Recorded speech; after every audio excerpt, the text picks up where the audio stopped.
Yemen के Houthi विद्रोही गुट ने 7 जुलाई को तड़के इजराइल पर हाइपरसोनिक बैलिस्टिक मिसाइल्स और ड्रोन से हमला किया। यह हमला उन इजरायली हमलों के कुछ घंटों बाद हुआ जिसमें इजरायली लड़ाकू विमानों और युद्धपोतों ने रेड सी के 3 यमन बंदरगाहों और एक पावर स्टेशन को निशाना बनाया।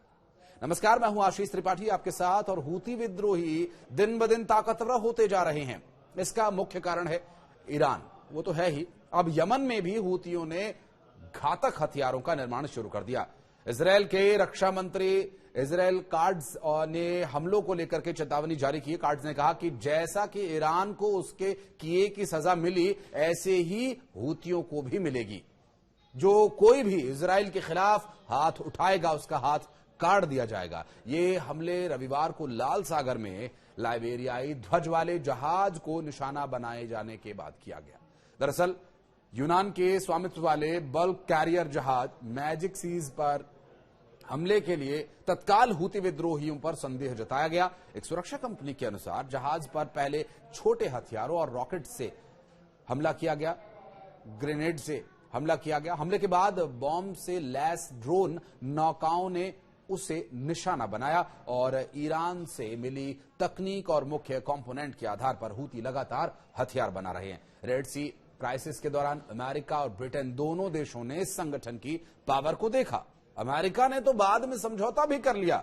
माना यह जा रहा है कि अगर इजराइल इनसे पंगा लेता है तो नेतन्याहू को भी भारी पड़ सकता है। इजराइल ने हूतियों पर बड़ी एयर स्ट्राइक की, हालांकि यह दांव इजराइल को उल्टा भी पड़ सकता है। दरअसल ईरान इजराइल की जंग के बीच मिडिल ईस्ट में यमन सबसे बड़ा हॉटस्पॉट बनकर उभरा है और यमन से धुआंधार हमले किए जा रहे हैं। और ये करने वाले हूती विद्रोहियों की पावर कितनी है, इसका अंदाजा हाल ही में रेड सी की क्राइसिस के दौरान भी देखा गया था, जब अमेरिका और ब्रिटेन ने मिलकर के हूतियों पर हमला किया। मगर बाद में अमेरिका को आगे बढ़कर के समझौता भी करना पड़ा। माना तो यह भी जा रहा है कि अगर इजराइल ने हूतियों से पंगा लिया तो ये उनके लिए एक बहुत बड़ा नुकसान भी साबित हो सकता है। हालांकि इजराइल अपने आप में एक बहुत बड़ा धुरंधर है, लेकिन इस धुरंधर के धुएं उड़ा देने वाले हूती ने अपनी ताकत का एहसास सबसे पहले साल 2004 में करवाया था, जब उन्होंने सऊदी समर्थित यमन सरकार का विरोध शुरू किया था। और तब से लेकर लगातार अब तक ये विद्रोही संगठन अपनी पावर को और बढ़ा रहे हैं। और हाल ही में जब इजरायल और हमास के बीच युद्ध शुरू हुआ तो इस विद्रोही संगठन ने रेड सी यानी लाल सागर पर ताबड़तोड़ हमले करके उसे लाल कर दिया लहू से। अमेरिकी, ब्रिटेन समेत कई देशों के मालवाहक जहाजों को निशाना बनाया गया था और इन हमलों के पीछे गजा का समर्थन बताया गया था। दरअसल ये स्यूज कैनाल से व्यापार प्रभावित होने के चलते तेल, गैस और सामान के शिपिंग रूट्स भी बदले गए थे। कुछ लोगों के मन में सवाल ये भी उठ रहा होगा कि आखिर ये हूती हैं कौन? दरअसल हूती एक शिया जायदिया मुस्लिम विद्रोही समूह है जो यमन में सक्रिय है और उसका आधिकारिक नाम है अंसारुल्लाह। 2004 से ये लगातार अपनी ताकत बढ़ा रहे हैं और इस विद्रोही समूह को ईरान समर्थित माना जाता है।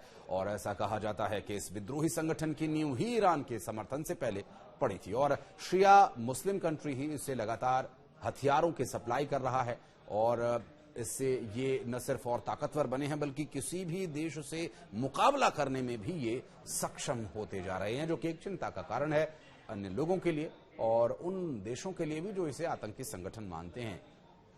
इस बारे में कुछ आप कहना चाहें तो कमेंट सेक्शन में जरूर बताएं।